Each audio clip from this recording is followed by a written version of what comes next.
সবাইকে জয় যিশু, praise the Lord. একটা সময় ছিল ঈশ্বরকে বলতাম তুমি আমায় শক্তি দাও। একটা সময় ছিল তুমি আমায় সাহায্য করো, ঈশ্বরকে বলতাম কবে তুমি সাহায্য করবে।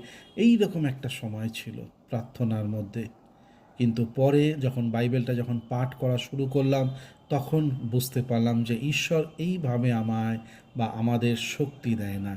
ঈশ্বর শক্তি দেয় তার বচনের মাধ্যমে, তার বাক্যকে মেনে যখন আমরা চলব তখন তিনি শক্তি দিয়ে থাকেন। যখন আমি বলি তুমি আমায় শক্তি দাও, সে রাস্তা খুলে দেয়নি, কিন্তু সে কি করেছে, সে আমায় শক্তিমান বানিয়েছে।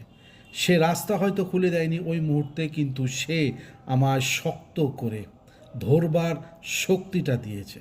তো সেই হয়েছে ব্যাপার। ঈশ্বর একের সময় কথা বলবে, ঈশ্বর একের সময় আমার ভেতরের যে মানুষটাকে শক্তিমান করে দাঁড় করাবে। এই হচ্ছে ঈশ্বরের